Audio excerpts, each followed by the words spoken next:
Hello everyone, मेरा नाम विकास चौहान है। मैं लक्ष्य कॉमर्स क्लासेस से हूं। जैसा कि मैंने आपको लास्ट वीडियो में बोला था कि मैं इकोनॉमिक्स का पार्ट 2 लेके आऊंगा और पार्ट 2 के साथ मेरा इकोनॉमिक्स का पहला चैप्टर कंप्लीट हो जाएगा। और इस वीडियो में हमको दो क्वेश्चन पढ़ने हैं। पहला, स्कोप ऑफ माइक्रो इकोनॉमी और features of micro economy. Last video में हमने माइक्रो की बात की थी। अब इस वीडियो में बात करने वाले हैं मैक्रो इकोनॉमिक्स की। ठीक है, तो सबसे पहले आपके सामने एक चार्ट दिख रहा है कि स्कोप ऑफ मैक्रो इकोनॉमी। ये पूरे चार्ट में पूरा आंसर कवर हो जाता है।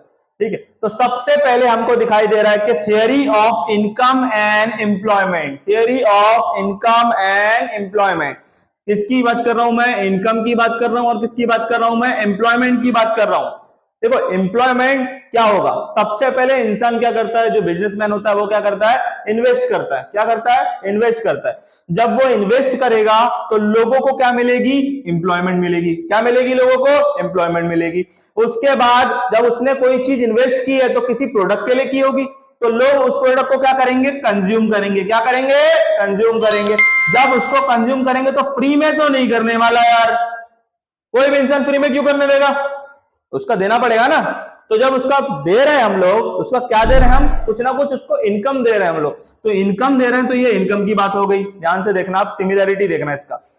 आदमी ने एम्प्लॉयमेंट कब मिला? जब लोगों ने इन्वेस्ट किया। इन्वेस्ट किया तो एम्प्लॉयमेंट मिला। एम्प्लॉयमेंट मिला तो भी उसको एक इनकम मिल रही है। जब कंज्यूम कर रहे हैं लोग तो भी इनकम मिल रही है। मतलब कि थियरी ऑफ इनकम एम्प्लॉयमेंट हमको कब मालूम पड़ रहा है? जब मैं कंजम्पशन देख रहा हूं और मैं इन्वेस्टमेंट देख रहा हूं। और ये पूरे सर्कल को मैं बोलता हूं बिजनेस साइकिल। क्या बोलता हूं? Business cycle. और बिजनेस साइकिल को एक और नाम बता रहा हूं मैं आपको। आप लिख सकते हो इसको ट्रेड साइकिल। जी हाँ भाई, आप लिख सकते हो इसको ट्रेड साइकिल। ठीक है, ट्रेड साइकिल लिख दिया मैंने। अब मेरा सेकंड पॉइंट क्या है? Theory of general price level and inflation. मैंने लास्ट टाइम पे माइक्रो इकोनॉमी में सिर्फ इंडिविजुअल चीजों की बात की थी, सिर्फ और सिर्फ इंडिविजुअल चीजों की। पर इसमें मैं बोल रहा हूं जनरल की बात कर रहा हूं। ध्यान से देखोगे आप, एक वर्ड दिखेगा आपको, जनरल। जनरल, बाप रे, पूरे कंट्री में किसी भी प्रोडक्ट का प्राइस सिमिलर, एक ही होना, एक ही जैसा होना, तो ये जनरल हो गया। जैसे मैं एसी लेने गया, भाई एसी मतलब अकाउंट नहीं, एयर कंडीशन। मैं एसी लेने गया और एसी मैंने ले ली कोई कंपनी की, और कंपनी ने भाई मुंबई में प्राइस ये रखा है तो दिल्ली में भी प्राइस वही होने वाला है। मतलब पूरे कंट्री में किसी भी प्रोडक्ट का प्राइस सेम है अकॉर्डिंग टू द इन्फ्लेशन, तो मैं उसको बोलूंगा theory of general price level and inflation. चलो ठीक है, नेक्स्ट पॉइंट आ जाता है अपना theory of economic growth and development. Theory of economic growth and development, ध्यान से देखना। जब भी मैं बात करता हूं इकोनॉमिक ग्रोथ की, तो यहां पे बात आती है इंडिया की जीडीपी, इंडिया का रुपीज, उसकी बात आती है कि अमेरिकन डॉलर 78 80 कितना होता है? हमारे रुपीज के बराबर है ना। जैसा हमारा 80 रुपया तो उनका $1। कितना अनस्टेबल है, दिख रहा है? ये जो मैं स्टेबिलिटी अनस्टेबिलिटी की बात करता हूं, ये सारी चीज आ जाती है इकोनॉमिक ग्रोथ में। अच्छा, इकोनॉमिक ग्रोथ मतलब अब इसमें हम पढ़ रहे हैं कि इंडिया कितना ग्रो कर रहा है, पहले तो वो। और डेवलपमेंट, बात कभी भी डेवलपमेंट की आई तो भाई मुझे एक वर्ड तो याद आना ही चाहिए, उसका नाम है इंफ्रास्ट्रक्चर। इंफ्रास्ट्रक्चर, ये वर्ड मुझे याद आना चाहिए। कभी भी बात डेवलपमेंट की कर रहा हूं तो मैं इंफ्रास्ट्रक्चर बात आनी चाहिए। इंफ्रास्ट्रक्चर में क्या क्या आता है? इंफ्रास्ट्रक्चर में आता है आपका भाई बिल्डिंग हो गई बड़ी बड़ी, भाई रोड हो गए आपके, भाई जो चीज आपको देखने से अट्रैक्ट कर रही है वो सारी चीजें इंफ्रास्ट्रक्चर में आती हैं। ठीक है, तो इंफ्रास्ट्रक्चर ग्रो होना। पहले जब अंग्रेज आता था भाई, अंग्रेज जब इंडिया में आया कि भाई, तो अंग्रेज की फीलिंग कैसे होती है? मैं जा रहा हूं गरीब कंट्री में, और वहां उनको सिर्फ एक चीज दिखानी होती है अपनी कंट्री में ले जाके कि look here, India is very poor country. एक बेचारे नंगे से लड़के को खड़ा कर दिया कचरे के ऊपर और कचरे के साथ उसका फोटो ले लिया, बोलते हैं India is so poor country. पर अब आके देखो भाई, India is not so poor country, because अब इंडिया भाई ग्रो कर रही है। इंडिया का क्या हुआ है? डेवलपमेंट हुआ है। तो अभी डेवलपमेंट की बात कर रहा हूं तो सबका सब क्या आ रहा है? इंफ्रास्ट्रक्चर में। तो इसको ही बोलता हूं मैं economic theory, theory of economic growth and development. Next point आता है मेरा थियरी ऑफ डिस्ट्रीब्यूशन। देखो भाई, डिस्ट्रीब्यूशन में एक इंसान को नहीं कर रहा हूं, यहाँ पे मैक्रो की बात चल रही है ना। एक इंसान को तो करूंगा नहीं, पूरे कंट्री में डिस्ट्रीब्यूट करना है। जैसे फैक्टर ऑफ प्रोडक्शन हो गया, वो तो अलग है, लैंड लेबर, ठीक है, रेंट वेजेस उसका। मैं एक छोटा सा एग्जांपल लेता हूं इसमें। अभी सबसे बेस्ट एग्जांपल ताजा ताजा चल रहा है कोविड। भाई कोविड के टाइम पे लोग लगवा रहे थे वैक्सीन, लगवा रहे थे कि नहीं लगवा रहे थे वैक्सीन। अब कोविड के टाइम पे जो वैक्सीन था, पहले तो उसका प्राइस कुछ 780 या कुछ 800 रखा था। तो लोग बोल रहे हैं यार इससे लोग मरने लगेंगे, नहीं नहीं नहीं लगवाएंगे। और गांव वाले तो बिल्कुल परेशान हो गए, नहीं यार क्या चल रहा है ये। तो उसके बाद में गवर्नमेंट ने बोला कि अब तुम्हारे लिए वैक्सीन फ्री है। अब फ्री मतलब 80 करोड़, 80 मतलब 80 करोड़ लोगों के लिए वैक्सीन फ्री है। भाई 80 करोड़ लोगों के लिए वैक्सीन फ्री है। जब इतने लोगों के लिए वैक्सीन फ्री है तो इंडिया वाले फ्री का नाम सुन के पागल हो जाते हैं।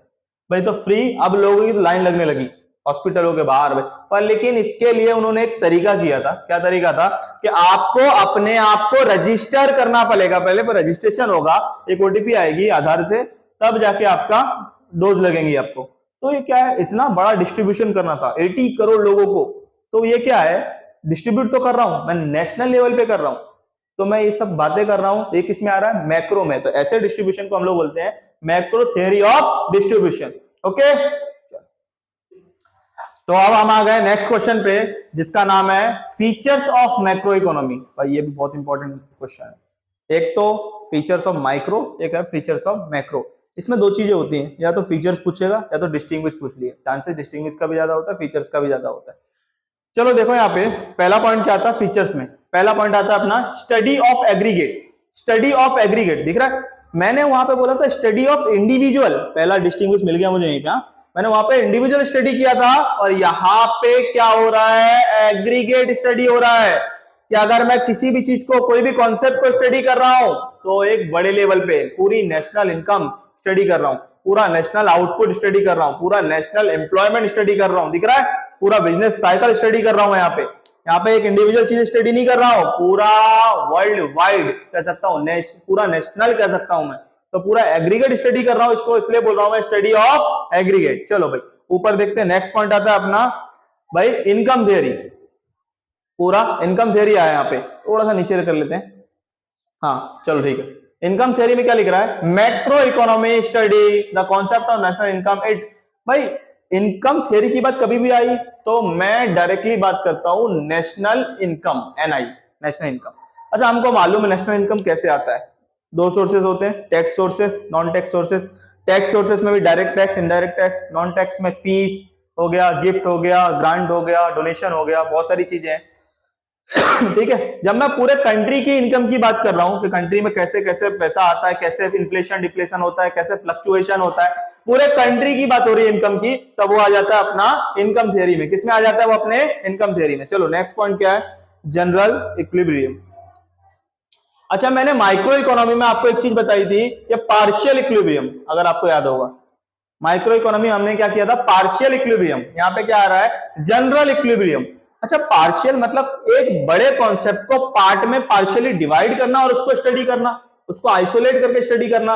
पर यहां पे वो नहीं हो रहा है, यहाँ पे पूरा कॉन्सेप्ट एक बार में स्टडी हो रहा है। जनरल पूरा कॉन्सेप्ट लेना है और उस चीज को स्टडी करना। वो कॉन्सेप्ट डिमांड भी हो सकता है, वो कॉन्सेप्ट आपका सप्लाई भी हो सकता है, वो कोई भी चीज हो सकती है भाई। तो उसको पूरा एक बार में स्टडी करना, मतलब general equilibrium analysis. Next point अपना क्या है, इंटरडिपेंडेंस। भाई मैक्रो इकोनॉमी ना एक दूसरे के ऊपर ज्यादा डिपेंड होता है। इसके जो वेरिएबल्स हैं वो हर वेरिएबल्स एक दूसरे के ऊपर डिपेंड है। देखो कैसे, जैसे मैं इनकम कब होगी, जब मेरा आउटपुट आएगा। नेशनल इनकम कब होगी, जब मेरा कोई प्रोडक्ट बनेगा ना। और जब मेरा प्रोडक्ट कब बनेगा, जब लोग बनाएंगे तो उनको क्या मिलना चाहिए, एम्प्लॉयमेंट मिलना चाहिए। एम्प्लॉयमेंट कब मिलेगा, जब लोग इन्वेस्ट करेंगे, सामने से पैसा देंगे तब ना। इन्वेस्ट कर रहे हैं यहाँ पे, इन्वेस्ट कैसे क्यों करेंगे, उनको क्या मिलना चाहिए, प्राइस मिलना चाहिए। तो ये सारी चीजें एक दूसरे से क्या है, रिलेटेड है, एक दूसरे के ऊपर क्या है, डिपेंडेंट है। इसलिए इसको बोलते हैं इंटरडिपेंडेंस। क्या बोलते हैं, इंटरडिपेंडेंस। नेक्स्ट पॉइंट भाई लंपिंग मेथड। देखो डिस्टिंग्विश वापस पहले मुझे मिल गया दूसरा। मैंने आपको बताया था सॉरी, अगर मैंने पूरे पार्ट को स्लाइस किया और फिर बाद में एक एक पार्ट को स्टडी कर रहा हूं, तो मैंने इसको वहां बोला था स्लाइसिंग मेथड। पर मैं अब ऐसा कुछ नहीं करने वाला, मैं पूरे पार्ट को एक बार में स्टडी करने वाला हूं, एज अ होल पूरा स्टडी करने वाला हूं एक बार में। तो इसको मैं बोलूंगा लंपिंग मेथड। कौन सा मेथड, लंपिंग मेथड। ठीक है, ये भी मालूम पड़ गया भाई। चलो नेक्स्ट, ग्रोथ मॉडल्स। यहाँ पे आ जाते हैं ऊपर, ठीक है। Growth model building, growth model building point का नाम है। अच्छा ग्रोथ मॉडल बिल्डिंग में क्या होता है, इसमें हम लोग इकोनॉमिक ग्रोथ की बात कर रहे हैं, ये कंट्री के जो फैक्टर्स हैं वो कितना ग्रो कर रहे हैं, कंट्री कितना डेवलपमेंट कर रही है, ठीक है। पूरे ग्रोथ की बात कर रहा हूं मैं इसमें, कि कंट्री की ग्रो कितनी, मैंने जैसे मैंने आपको बताया था स्कोप में, डॉलर, रुपीस, इंफ्रास्ट्रक्चर, ये सारी चीजें, सारी बातें किसमें आ जाती हैं, इकोनॉमिक ग्रोथ बिल्डिंग में। Next point, general price level.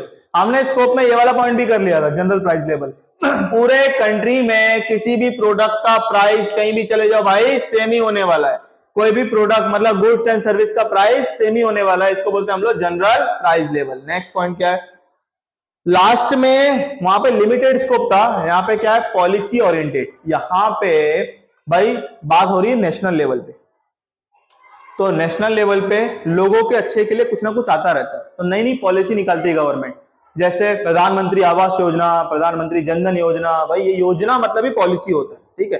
तो नई नई पॉलिसीज जो आ रही है वो एक आदमी के लिए तो आ नहीं रही है, वो आ रही है पूरे कंट्री के लिए आ रही है, तो पूरे कंट्री की बात हो रही है, इसलिए पॉलिसी ओरिएंटेड किसमें आ गया, मैक्रो इकोनॉमी में। किसमें आ गया, मैक्रो इकोनॉमी में। तो इसी के साथ मैंने इस वीडियो में भी दो कॉन्सेप्ट अपने, दो आंसर ले लिए, और अब मुझे उम्मीद है कि आप लोगों को ये बहुत अच्छा लगा होगा। Thank you so much for watching, और अगली वीडियो मैं अकाउंट पे बनाऊंगा, बहुत जल्दी आएगा जैसे मैंने बोला है, अगर आप लोगों का सपोर्ट रहा तो। Thank you.